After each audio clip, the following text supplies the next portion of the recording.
Dear students, मैं doctor Naresh Kumar Agarwal, associate professor, department of AVST, government girls college Jammu. Students, मैं आपको एक क्वेश्चन कराने वाला हूँ, फिशर के इंडेक्स नंबर पर आधारित है।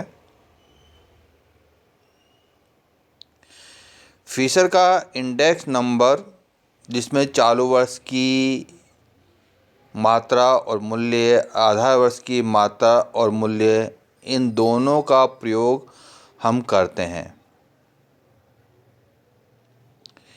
यह सूचकांक आदर्श सूचकांक है क्योंकि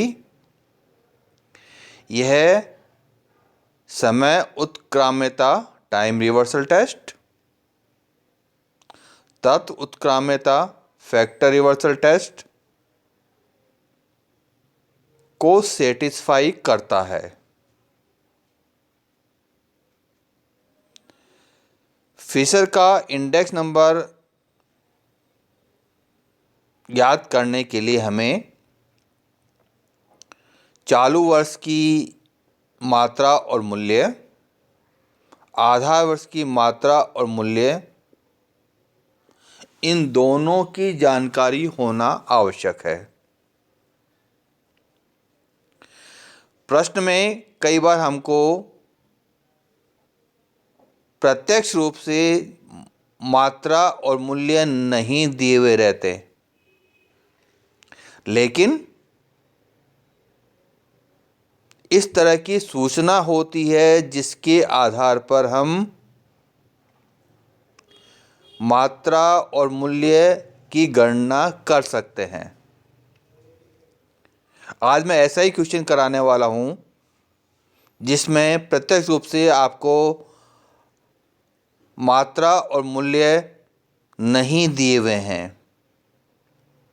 मूल्य दिए हुए हैं तो मात्रा नहीं दी हुई है, मात्रा दी हुई तो मूल्य नहीं दिए हुए हैं।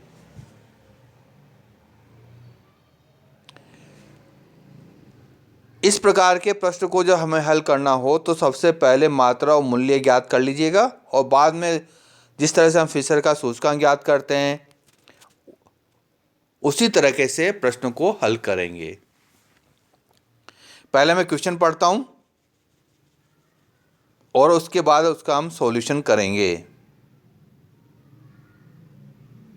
क्वेश्चन इस प्रकार है, निम्नलिखित समांकों के आधार पर फिशर का आदर्श सूचकांक तैयार कीजिए तथा बताइए कि यह सूत्र तत्व उत्क्राम्यता परीक्षण को किस प्रकार संतुष्ट करता है। From the following data construct the Fisher's index ideal index number and show how is satisfied the factor reversal test। हमें तीन वस्तुएं दी हुई हैं, ए, बी और सी। आधार वर्ष 2019 दिया हुआ है जिसके मूल्य और टोटल एक्सपेंडिचर दिए हुए हैं। ध्यान दीजिएगा, यहां पर मूल्य और टोटल एक्सपेंडिचर। मूल्य दिए हुए हैं आपको क्रमशः ए वस्तु के 16, बी के 4 और सी के 2। टोटल एक्सपेंडिचर हमको दिया हुआ है ए के लिए 64 रुपीज़, बी के लिए 12 रुपीज़ और सी के लिए 4 रुपीज़। हमें करंट ईयर चालू वर्ष के लिए मात्रा और टोटल एक्सपेंडिचर दिया हुआ है। मात्रा के रूप में हमको दिया हुआ है ए वस्तु के लिए 3.5 किलोग्राम, बी वस्तु के लिए 1.5 किलोग्राम और सी वस्तु के लिए 2.5 किलोग्राम। टोटल एक्सपेंडिचर हमको दिए हुए हैं कमोडिटी ए के लिए 105 रुपीज़, बी के लिए 21 रुपीज़ और सी के लिए 15 रुपीज़। जिसने कि इस क्वेश्चन में देखिएगा आधार वर्ष में मूल्य दिए हुए लेकिन उनकी मात्रा नहीं दी हुई है, और चालू वर्ष में मात्रा दी हुई है तो उनका मूल्य नहीं दिया हुआ है। फिशर का सूचकांक ज्ञात करने के लिए सबसे पहले हमें आधार वर्ष का मूल्य ज्ञात करना होगा, जो क्वेश्चन में नहीं दिया हुआ है। इसी तरह चालू वर्ष में मूल्य नहीं दिया हुआ है, हमें मूल्य की गणना करनी होगी और उसके बाद में हम फिशर का सूचकांक ज्ञात करेंगे। ये मात्रा और मूल्य कैसे ज्ञात करेंगे? यदि हमको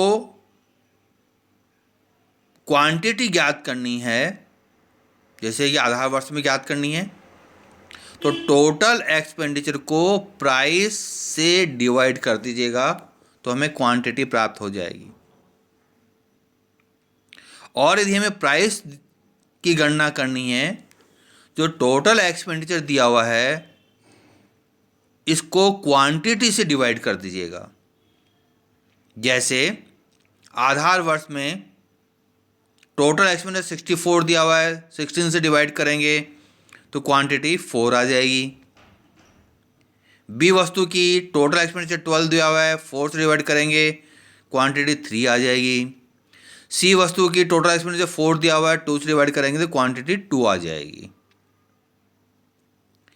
इसी तरह करंट ईयर के अंतर्गत टोटल एक्सपेंडिचर दिया हुआ 105, क्वांटिटी भी 3.5, इसको डिवाइड करेंगे 3.5 को 105 से तो हमें प्राइस प्राप्त हो जाएगी और प्राइस आएगी 30 रुपीज़। 105 को 3.5 से डिवाइड करेंगे तो।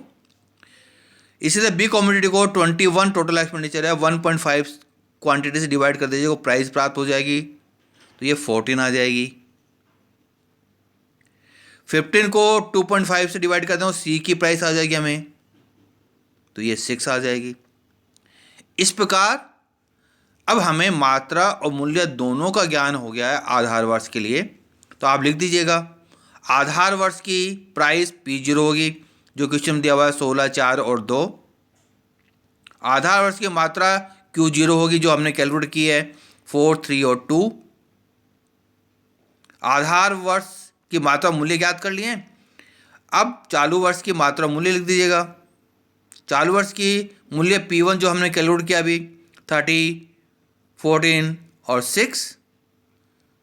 मात्रा हमको दी हुई है Q1 3.5, 1.5 और 2.5।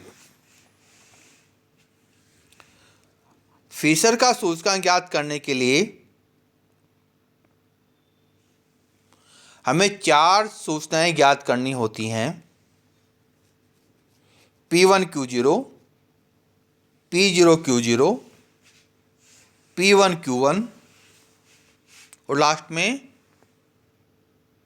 P0 Q1। तो संबंधित कॉलम्स को मल्टीप्लाई करके हम ये वैल्यूज कैलकुलेट कर लेते हैं। जैसे हमें P1 Q0 ज्ञात करना है तो 30 को 4 से मल्टीप्लाई करेंगे तो 120 कमोडिटी ए के लिए, बी के लिए 14 को 3 से मल्टीप्लाई करेंगे 42 और सी को 6 मल्टीप्लाई बाय 2 12। ये P1 Q0 आ गया, इसका टोटल 174 आ गया। P0 Q0 को मल्टीप्लाई कर दीजिएगा। 16 को 4 से मल्टीप्लाई करेंगे 64, 4 को 3 से मल्टीप्लाई करेंगे 12, 2 को 2 से मल्टीप्लाई करेंगे 4। ये P0 Q0 आ गया, इसका टोटल 80 आ गया। अब P1 Q1 ज्ञात कर लीजिएगा। P1 और Q1 के कॉलम को मल्टीप्लाई कर दीजिएगा। 30 को 3.5 से मल्टीप्लाई करेंगे 105 आ जाएगा, जो क्वेश्चन में भी दिया हुआ है। 14 को 1.5 से मल्टीप्लाई करेगा 21 आ जाएंगे। 6 को 2.5 से मल्टीप्लाई करेंगे तो 15 आ जाएंगे। इनका टोटल 141, P1 Q1 का टोटल 141। और लास्ट में P0 Q1 ज्ञात करेंगे। P0 के कॉलम को Q1 से मल्टीप्लाई कर दीजिएगा।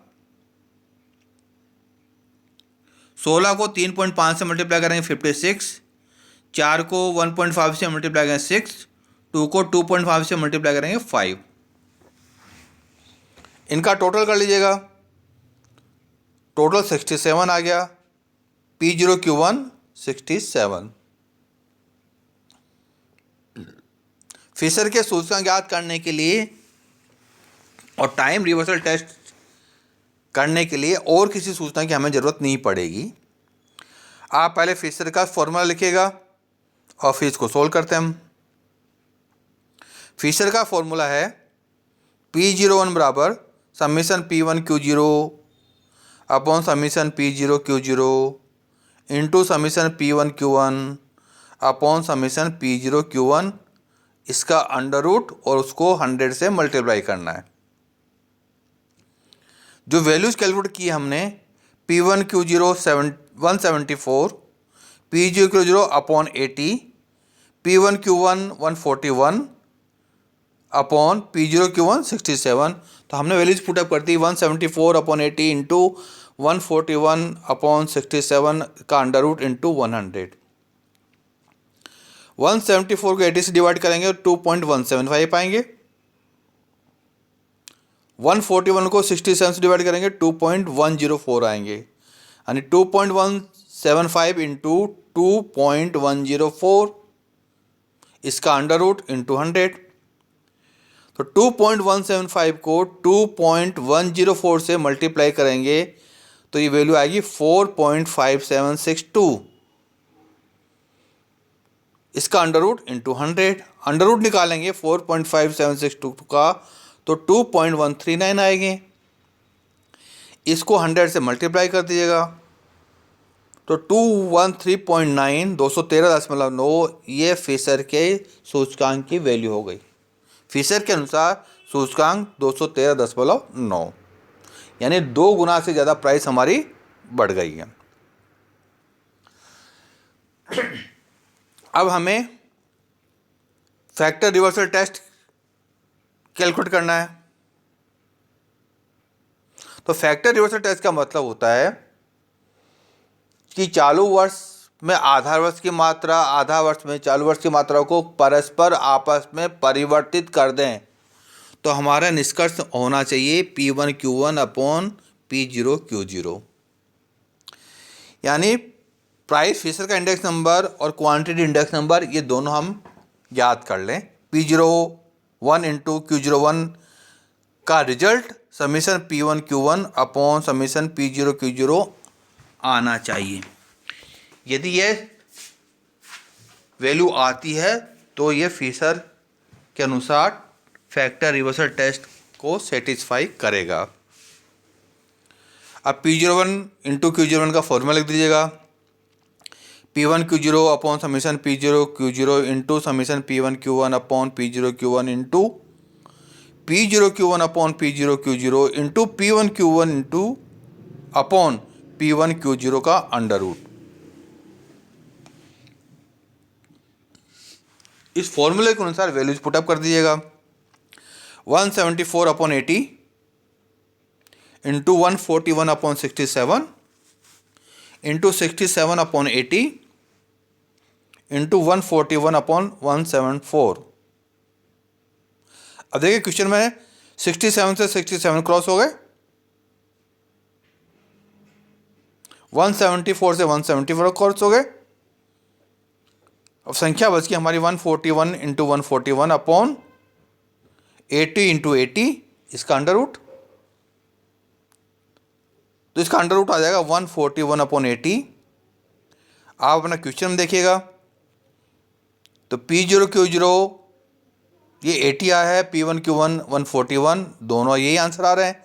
इसका मतलब यह सूचकांक हमारा फैक्टर रिवर्सल टेस्ट को सेटिस्फाई करता है। हमने भी यही पढ़ा है कि फिशर का सूचकांक आदर्श सूचकांक इसलिए कहलाता है कि वो फैक्टर रिवर्सल टेस्ट और टाइम रिवर्सल टेस्ट दोनों टेस्ट को सेटिस्फाई करता है।